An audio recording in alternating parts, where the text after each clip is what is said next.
So guys, 30s का जो decade है लाइफ में, that's a very important decade. इस डेकेड में हम हमारी right from family planning to financial planning के बारे में बहुत ज़्यादा सीरियस हो जाते हैं एंड लाइफ के आगे के पार्ट के बारे में सोचने लगते हैं and we start amassing wealth. Because 20s में लक अगर साथ हो तो काफ़ी ज़्यादा पैसा बन जाता है बहुत सारे लोगों का. But most of the people, like 90% plus people, हम लोग जो हैं, 30s is the time where we start to amass a lot of wealth, relationships वाला wealth as well as financial wealth as well, right. And इसमें कुछ interesting चीज़ें आ जाती हैं जो हमें 30s में हेल्प कर सकती हैं to build our life, to build our finances and win when it comes to the game of money and personal finances. And अब मैंने बहुत सारी किताबें पढ़ ली, बहुत सारे वीडियोस देख लिए, बहुत सारे लोगों से बात कर ली जो कि काफ़ी सक्सेसफुल हैं अपने 30s एंड अर्ली 40s में.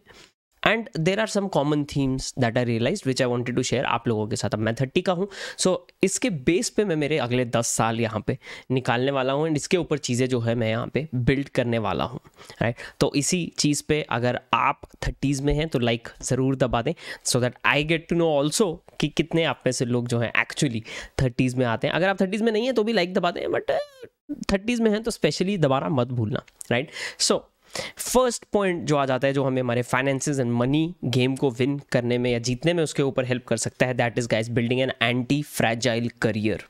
एंटी फ्रैजाइल क्या है? सो अगर आपने नसीम निकोलस तालेब की बुक एंटी फ्रैजाइल नहीं पढ़ी, आप ज़रूर पढ़ें. हालांकि उसमें जो उनका कहना है, it is not about just the career. वो general finances, markets, macro economics उनकी बात कर रहे हैं, but at the same time अगर हम उसी प्रिंसिपल को, एंटी फ्रैजिलिटी के प्रिंसिपल को जो है हमारे करियर में लगाना चाहें तो हमें क्या करना पड़ेगा? तो हमें इस तरह का करियर बनाना पड़ेगा कि जिसमें अगर कोई बाधा आए, कोई प्रॉब्लम आए, कोई एक नेगेटिव एस्पेक्ट आ जाए तो बाकी का पूरा करियर ढह ना जाए, राइट. सो एंटी फ्रैजाइल कब बनती हैं चीज़ें? जब मल्टीपल पिलर्स का फाउंडेशन हो, एक स्ट्रॉन्ग फाउंडेशन हो एंड मल्टीपल पिलर्स का फाउंडेशन हो. So great example could very well be, जो मैंने बार बार दिया है, टी शेप्ड मार्केटर का, because I am a marketing professional and मेरा जो करियर है वो टी शेप्ड मार्केटर के बेस पे ही मैं बहुत सालों से बना रहा हूँ. एंड टी शेप्ड मार्केटर का क्या मतलब है? सो आप ब्रॉडली उस फील्ड के बारे में बहुत अच्छा जानते हैं, इनफ जानते हैं कि आप कॉरपोरेशंस के लिए एंड बिजनेसेस के लिए रिजल्ट्स प्रोड्यूस कर सकते हैं. बट एक पार्ट ऐसा है जिसमें आप एक्सट्रीमली डीप जा सकते हैं when it comes to that, and उसमें आप स्पेशलिस्ट कहला सकते हैं. तो अगर आपका स्पेशलिस्ट वाला पिलर टूट जाता है तो आपके पास फाउंडेशनल पिलर्स और भी बाकी है. At the same time when it comes to career, there are other income opportunities as well. तो आप इस तरह का करियर बनाएं जो एक जगह प्रॉब्लम आया तो दूसरी जगह ना टूटे. इसमें एक क्या और चीज़ आ सकती है, आप मुझे बता सकते हैं? I can wait, right. Alright, मैं बता ही देता हूँ. वो है गाइज नेटवर्क, राइट. अगर एक जगह प्रॉब्लम आती है तो the only thing that can help us build that very quick rebound, जो अगर मान लो ले ऑफ हो गया, कुछ प्रॉब्लम आ गई, कुछ हो गया, तो इमीडिएट रिबाउंड कहाँ से आएगा? वो हमारे नेटवर्क से आता है. Because I can tell 5 of my friends I am out of a job and मुझे इमीडिएटली रेफरल्स एंड रेफरेंसेज मिलने स्टार्ट हो जाएंगे. That's what builds relatively an anti fragile career. So skills में बहुत ही अच्छा होना, नेटवर्क बहुत ज़्यादा अच्छा रखना, एंड डोंट बर्न ब्रिजेस. जब आप कंपनीज चेंज करते हैं, जॉब हॉप करते हैं, don't burn bridges. Value people as you know them, right. सिर्फ मतलब निकालने के लिए नहीं, but in general, right. Number 2 is having financial goals. And you'll be surprised guys कि 20s में ना अपना आपको पता है, आप भी 20s में कभी थे, राइट. अपना थिंकिंग नॉर्मली ऐसा ही रहता है कि आज पैसा आ रहा है, उड़ाओ एंड ज़्यादा कुछ सीरियस गोल्स नहीं है. अगर गोल्स हैं भी तो I am not really actively working hard towards them, right. बहुत ज़्यादा कॉमन है एंड यहाँ पे प्रॉब्लम आता है. अगर हमने 30s में नहीं किया तो आगे जाके इश्यूज आ सकते. तो for issues such as, because अगर आप 30s में हैं and let's say you have a kid when you had a kid when you are 28, तो आप 30 एंटर करते हैं, आपका बच्चा 2 साल का है.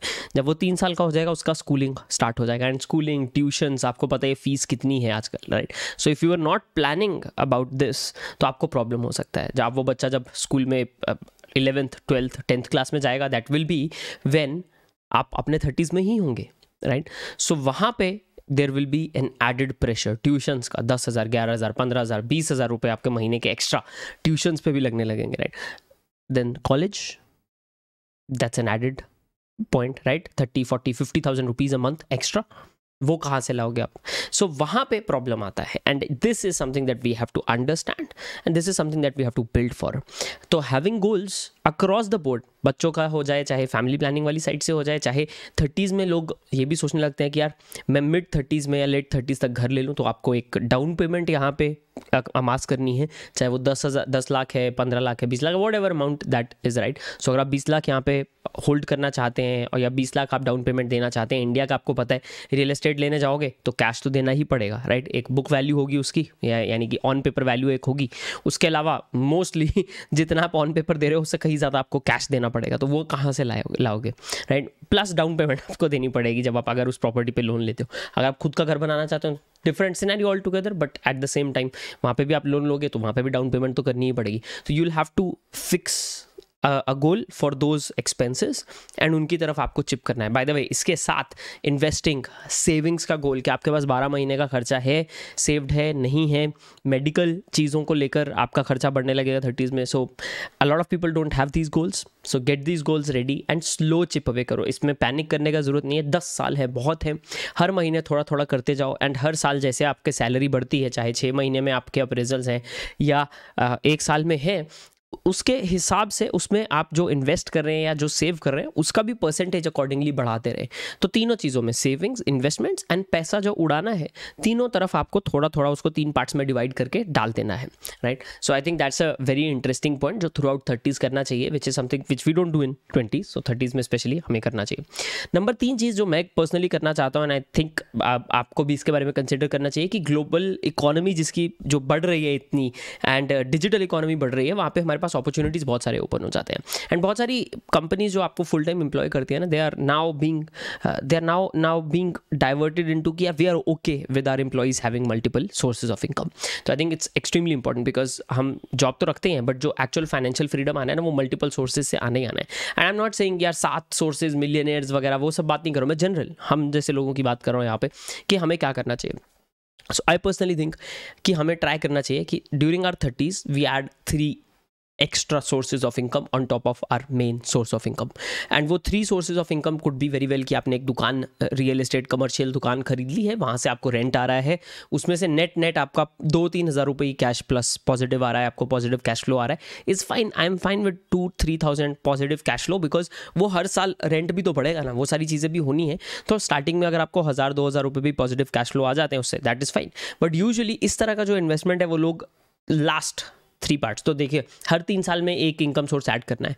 तो mostly when you are from 37 to 40 तब आप ऐसा कुछ ऐड कर पाएंगे, because it requires a lot of lump sum, and if you are already doing very well, so आप मिड 30s में भी इसको ऐड कर सकते हैं। But usually last 1/3 of your 30s you will be able to add something like this. उसके पहले आपको consistently invest करना है, so try and get that dividend income up. FDs जितनी ज़्यादा आप करा सके तो try and get that interest income up. अब मैं ऐसी चीज़ें बता रहा हूँ जो बहुत रैंडम नहीं है, आपको YouTube के 10 वीडियोज़ में 15 साल के बच्चे एडवाइस देते नजर आएंगे, वैसी चीज़ें नहीं बता रहा हूँ। एंड नाउ अब वो 15 साल वाले बच्चों वाली एडवाइस वाली एक बात कर देता हूँ, which I think is potentially it's great because I have done that, is having a side hustle और a side source of income.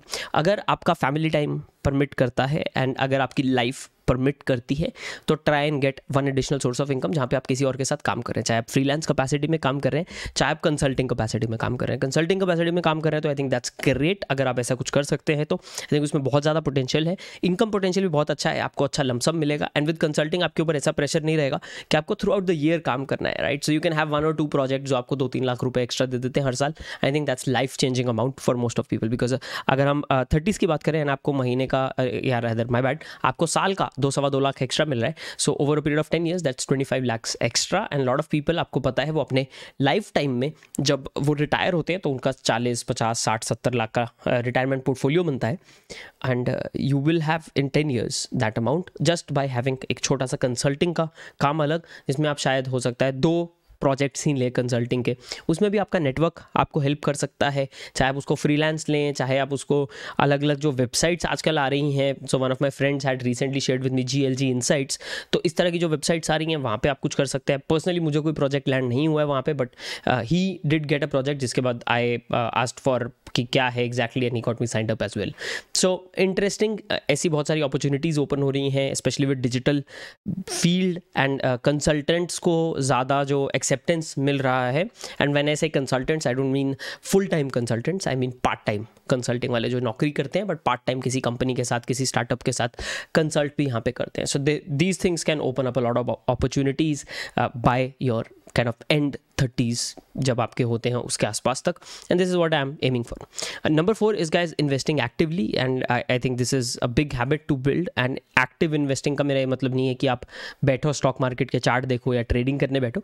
Active investing का मेरा मतलब है कॉन्शियसली इन्वेस्ट करें, चाहे आप म्यूचुअल फंड्स में कर रहे हैं, चाहे आप इंडेक्स फंड्स में कर रहे हैं, चाहे आप इंडिविजुअल स्टॉक्स में कर रहे हैं एंड क्रिप्टो में कर रहे हैं, but build a portfolio. And when I से एक्टिव, मेरा कहने का मतलब यही है कि किसी की टिप्स पे ना ट्रेड करते हुए या किसी की टिप पे ना पैसा इन्वेस्ट करते हुए, आप अपने पैसे को, आपने कमा लिया बहुत मेहनत करके, अब उसको बचाना है. मार्केट में वॉरेन बफे बोलते हैं the first rule of making money in the markets is actually don't lose money. Second rule is check, rule number 1, right? So if you lose money, it's a problem. So how to not lose money वाला angle आपको देखना है. And किसी के tips पे अगर आप trade करेंगे या इन्वेस्ट करेंगे, that won't work. So safe options, index funds, safe options, mutual funds, आपके पोर्टफोलियो का थोड़ा सा पार्ट आप रिस्क ले सकते हैं. सो I am working on a video on how I am planning to be a millionaire by 35, 5 साल में कोशिश रहेगी मेरी वहाँ तक पहुँचने की. तो उसमें मैं ये पॉइंट कवर ज़रूर करूँगा. तो आने वाले टाइम में अगर आप वो वीडियो देखना चाहते हैं, सब्सक्राइब कर सकते हैं, चैनल पे लाइक वगैरह कर सकते हैं. बट पॉइंट इज़, आप जो भी आप कर रहे हैं उसमें एक्टिव इन्वेस्टिंग में एक पार्ट आता है थोड़ा सा एक्स्ट्रा रिस्क, जहाँ पे रिस्क भी बहुत ज़्यादा है, रिवॉर्ड भी बहुत ज़्यादा है. So for example crypto, right? But वहाँ पे आप ऐसा नहीं कर सकते कि आपने सारा पोर्टफोलियो क्रिप्टो से भर दिया है, 40% पोर्टफोलियो क्रिप्टो से भर दिया. It has to be 1, 2, 3, 4, 5% max of your portfolio, so that अगर वो जीरो भी चला जाए तो doesn't matter. But if it works really really well, then it can add 10, 20, 30% extra to whatever your investing returns were in that 5-10 years, which makes a big deal by the way, क्योंकि वो compound भी होता है through out the years. So I think वो वाला angle आपको सोचना है when it comes to investing actively throughout your 30s. So 10 years focus on investing, because आप ये 10 साल अगर घिस के इन्वेस्ट भी कर लेंगे, so the next 20 years after you are 40 are going to be relatively easy. And easy का मेरा मतलब ये है कि आपको वो प्रेशर, मेंटल प्रेशर एक थोड़ा सा हट जाएगा, because you will have amassed a lot of money. And वो मेंटल प्रेशर यहाँ पे काफ़ी सारे लोगों को काफ़ी ज़्यादा इश्यूज़ क्रिएट करता है, एंड वो आपके ऊपर नहीं रहेगा. Number 5 is through out the 30s जो है कंज्यूमर डेट को एलिमिनेट करने की कोशिश करें.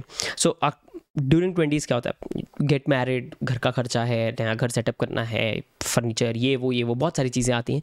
एंड उसके अलावा क्रेडिट कार्ड्स नए नए हमने डिस्कवर किए होते हैं, कंज्यूमरिज्म हमने नया नया डिस्कवर किया होता है. So throughout your 30s try and finish off that consumer debt. तो अगर आपने एक बड़ा फ्रिज लिया था, 2 लाख रुपए का आपने फ्रिज ले लिया है या 1.5 लाख रुपए का टीवी ले लिया है, try and wrap those things up. उनको और ज़्यादा लटकने मत दें, specially after your 30s. Ideally 35 के बाद से कंप्लीटली से नो टू कंज्यूमर डेट. हो सके तो बहुत ही उसको एक्सट्रीम कंट्रोल में, अगर आप बाय नाउ पे लेटर या 0% इंटरेस्ट वाले पेमेंट्स EMI पे भी जाने वाले हैं, नो कॉस्ट EMI पे जाने वाले हैं, तो भी उसको इतना मिनिमल रखें कि it does not affect your finances. Because otherwise what will happen is कि वो काफ़ी ज़्यादा आपके ऊपर एक लोड बनाना स्टार्ट करता है. एंड वो लोड ऐसा हो जाता है कि स्टार्ट तो वो 1000-2000 रुपये पर मंथ ही देना है यहाँ से होता है, बट वो कम बिकॉज हम एक नहीं फिर 10-15 आइटम्स कर लेते हैं, और वो 20, 25, 30, 40 हज़ार रुपये पर मंथ आप सिर्फ उसी में दे रहे हैं, जो कि एक्चुअली आपके घर का EMI हो सकता था. Yes, your credit card and your consumer debt could actually be costing you a house. इसका ग्रेविटी आप समझ ही गए होंगे. So these are the 5 things जो मैं सोच रहा हूँ कि 30s में जिसके ऊपर कंप्लीट फोकस यहाँ पे होना चाहिए. जिस तरीके से या रादर ये वाला अप्रोच लेके अगर मैं 30s में काम करूँ, तो आई बी मच बेटर, और I be in a much better position जब तक मेरे 30s खत्म होते हैं. आपका क्या ओपिनियन है इसके बारे में? Would love to hear that. आप 20s में है, लेट 20s में है या 30s में, स्टिल डज नॉट मैटर. आपका क्या ओपिनियन इनके बारे में? I would love to know that. नीचे कॉमेंट्स में उसे मेरे लिए छोड़ना मत भूलें. I hope you like the video. I hope इसमें कुछ वैल्यू आपको मिला हो, कुछ ब्रेनस्टॉर्मिंग आपकी मेरे साथ यहाँ पे हो गई हो. तो अगर ऐसा है, लाइक बटन दबाएं, सब्सक्राइब करें. I will see you guys in the next video when we discuss how I am planning to reach that 7 or rather आज की डेट में 8 करोड़ वाला mark by the time I am 35. I'll see you then. Bye and take care.